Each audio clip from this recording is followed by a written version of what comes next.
सुप्रभात बच्चों, आपकी पाठशाला में आपका स्वागत है। आज हम लोग कक्षा 4 सुगम हिंदी व्याकरण पाठ 11 पर्यायवाची शब्द के बारे में जानेंगे। पर्यायवाची शब्द क्या हुआ बच्चों? पर्याय मतलब समान, वाची मतलब बोलने वाले, यानी जिन शब्दों का अर्थ एक जैसा हो या एक समान हो। इस तरह हम देखते हैं कि एक शब्द कई नामों से बोल सकते हैं। तो आइए हम लोग एक चित्र के जरिए देखें। यहाँ माँ और बेटे आपस में बात कर रहे हैं। क्या बात कर रहे हैं? बेटा माँ से बोलता है, माँ आकाश में बादल मंडरा रहे हैं, आसमान का रंग नीले से काला हो गया है। माँ गगन का रूप अचानक क्यों बदल गया? माँ बोलती है, लगता है बारिश होगी। जब वर्षा होने वाली होती है तो आकाश ऐसे ही दिखने लगता है।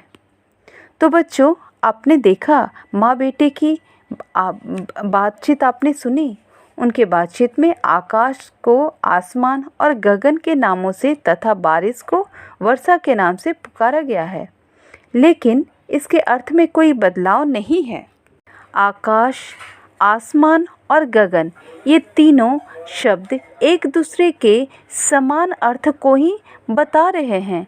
इसी तरह बारिश और वर्षा भी एक दूसरे के समान अर्थ ही हैं। अतः हम कह सकते हैं समान अर्थ बताने वाले शब्दों को पर्यायवाची शब्द कहते हैं। इस प्रकार एक ही वस्तु या प्राणी के विभिन्न नामों या समान अर्थ वाले शब्द को समानार्थी या पर्यायवाची शब्द कह सकते हैं। तो यहाँ पे हम लोग कुछ और पर्यायवाची शब्द को देखते हैं। शब्द और पर्यायवाची। आँख का पर्यायवाची शब्द क्या होगा? नेत्र, नयन, चक्षु। यानी आँख को हम लोग नेत्र, नयन और चक्षु भी बोल सकते हैं, क्योंकि ये समान अर्थ है, ये आँख को ही दर्शा रहे हैं। फिर है गाय।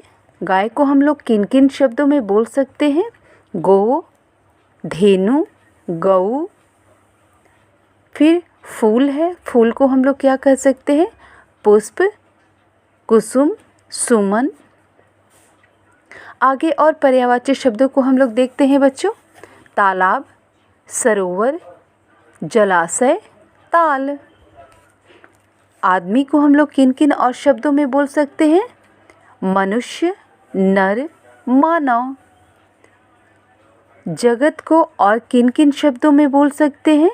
विश्व, दुनिया, संसार। बेटी को हम लोग और किन किन शब्दों में बोल सकते हैं? पुत्री, लड़की, सुता। यहाँ कुछ और पर्यायवाची शब्द दिए गए हैं बच्चों। आइए देखते हैं हम लोग। बाग। बाग को और हम लोग किन किन शब्दों में बोल सकते हैं? उपवन, वाटिका, बगीचा। कमल को हम लोग और किन किन पर्यायवाची शब्दों में बोल सकते हैं?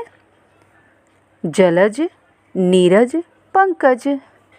रास्ते को के और कौन कौन से समान अर्थ हो सकते हैं?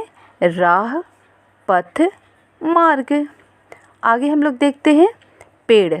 पेड़ को और किन किन शब्दों में हम लोग जान सकते हैं बच्चों? वृक्ष, बिटप, तरु। फिर है सांप। सांप को हम लोग और किन किन शब्दों में जान सकते हैं? सर्प, भुजंग, विषधर। फिर है आग। आग, अग्नि, अनल, पावक। फिर है औरत। औरत को हम लोग किन किन शब्दों में और जान सकते हैं? नारी, महिला, स्त्री। फिर है रात। रात को हम लोग किन किन शब्दों में जान सकते हैं? निशा, रजनी, रात्रि। इसी तरह के बहुत से शब्द हैं बच्चों, जिनके समानांतर शब्दों में जिन्हें हम लोग बोल सकते हैं। आशा है आप लोग को समझ में आया है पर्यायवाची शब्द के बारे में। तो एक बार हम लोग पाठ को दोहरा लें। तो बच्चों याद रखिए,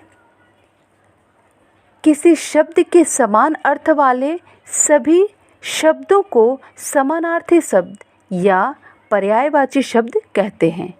पर्यायवाची शब्द एक ही वस्तु के विभिन्न नाम होते हैं।